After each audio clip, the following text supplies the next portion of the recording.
Do you need to do anything to heat adapt for your race? If so, this video is for you. So we're gonna do a 30-minute session in the sauna.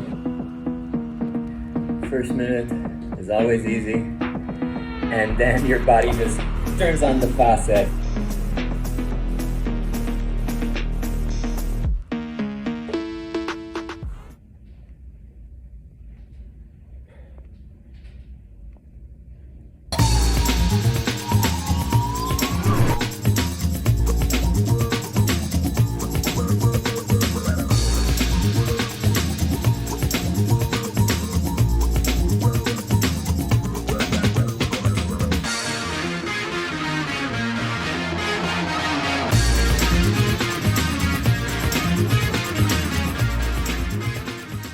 Is your big race coming up this summer? If so, this video is for you. My name is Simon and I'm an ultra runner based in California. I've raced 2,700 miler and I'm starting this series to help share my experience so that you can get out there and have the best results.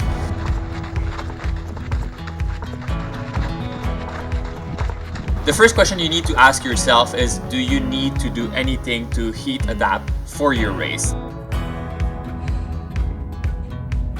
Pro tip, if you're signing up for a race, pick a race at altitude where you're going to have to prepare for altitude by hiking in mountains, and not a hot race where you will just pass out in the sauna.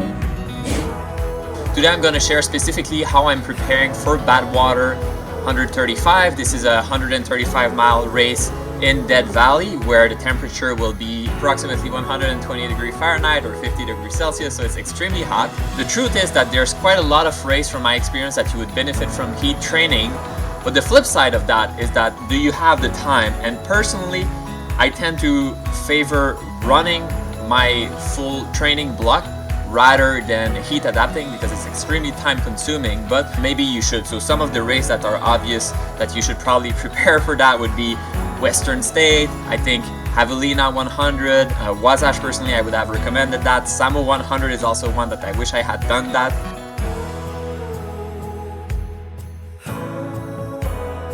And there's really no point starting way back.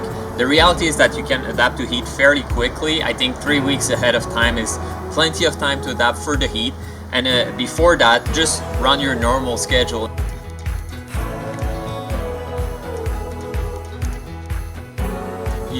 You could be tempted to say, well, I'm gonna race in the heat, so I should only train in the heat. But what's gonna happen if you do that is just that you're gonna have more difficulty reaching the same pace or the same mileage. You have maybe increased risk of injuries. So in the end, what happens is that you're not actually running as much as you should to prepare for the race. So make sure that you still get the good training block, because if we go to extreme, if you only do heat adaptation but you run 0 mile a week, well, I'm sure it's obvious you're not going to finish the race. Whereas if you only do running and you don't prepare for the heat, you're most likely going to finish the race anyway, but the performance might not be as good as you would hope, and you might struggle a little bit. The two big methods I'm using to prepare for the heat will be running in the heat that will mimic the condition of the race. So that's number one. And number two, I'm using the sauna. I really prefer running in the heat than the sauna. I actually don't like the sauna so much, but I gotta do it. So the reason I picked the sauna, it's just convenience. I found a gym that is between my work and my home, so I can go there every day if I want to, but it is time consuming. So for the beginning of the heat adaptation, I start 1 month off. I know I said 3 weeks is enough, but I was nervous, so I start 1 month off. I was going every day, but the closer I got to the race, then I'm reducing that a little bit to 2-3 times a week because I'm already adapted to the heat, and it's just a matter of maintaining that until race day. Alright, so we're gonna do a 30-minute session in the sauna.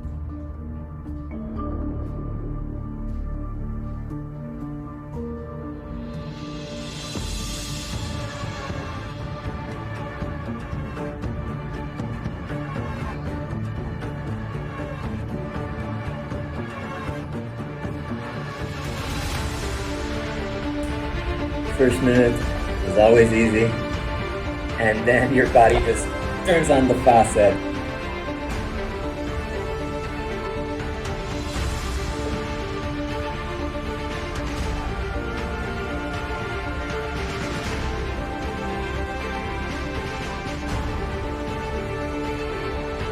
And it's like, alright, you want to be hot? We're not gonna let you, so you start sweating.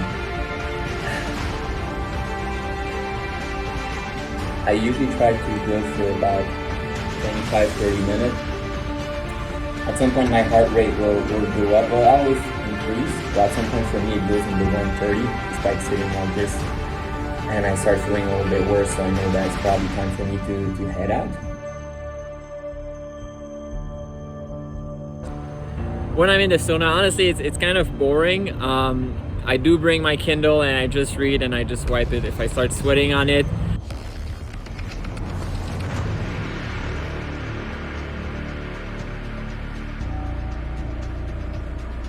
Adaptation to heat is very quick. So if you do that for even, I think before a week, I was visibly noticing that the sweat I observe on the ground is much bigger after a few sessions. And that's good, that's what you want. Your body wants to be able to sweat more. Right now, I'm sweating about 2.5 liters an hour. You can wake yourself before, and then after you can dry yourself, and then you wake yourself. If you drink some water, just subtract the weight, and that will give you a rough estimate of how much you're actually sweating. And that's going to be important. There's fancy ways you could do that, measure your sweat and these sorts of things, but if you just want to go approximate, then I think that's probably good enough for me.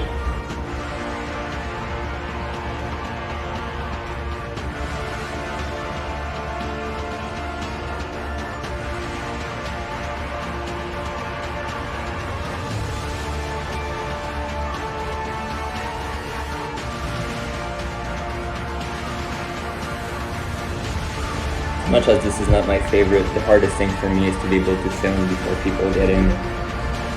There we go. Bye bye.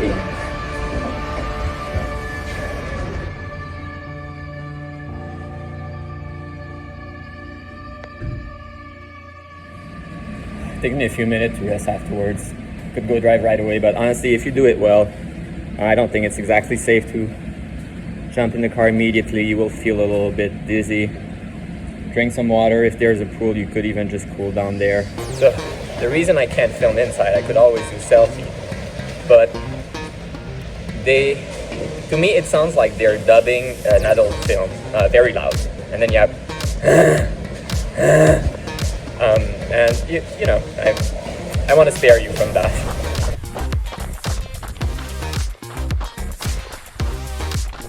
So if you do it well, you'll feel a little bad, I would say, afterwards. Personally, I like to sit down and relax a little bit. Sometimes I jump in the pool to cool down. If I don't, honestly, it takes me about 5 minutes before I stop sweating.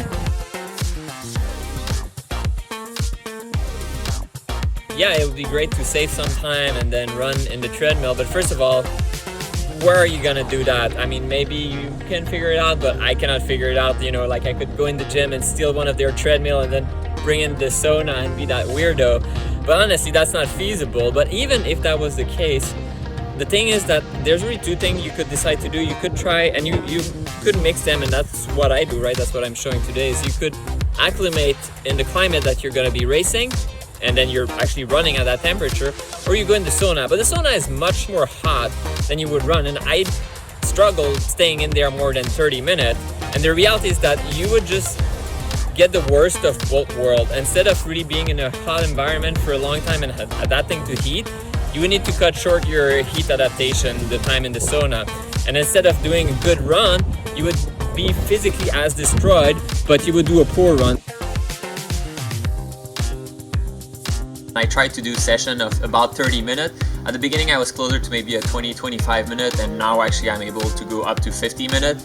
I think 50 minutes is too much. The time just adds up very quickly. Driving there, driving back, being in the sauna, taking a shower, that's easily an hour and a half, and that just is an hour and a half that won't be dedicated to running. That's where the time factor comes in very quickly. We're not professional, we're working daytime, we have busy life, so that hour and a half, you know, that's less running, as I mentioned at the beginning, is problematic. The reality is, do what you can with what you have. What you're pushing now is the capability to go that far in terms of sweating and cooling yourself. So what you really don't want to happen is that you're not actually able to cool yourself down, and that's why at some point you're able to stay much longer in the sauna, is that you're able to control that temperature. For me right now, I'm sweating at about 2.5 liter an hour, and I don't think I can drink that much without being sick. If you think the tips I'm giving today are helpful, please leave a thumbs up. That's helping me a lot. This is a new series on the How to Ultra Marathon, and a question for you guys is, what subject do you think would be interesting for me to cover in a video? So leave that in the comment below.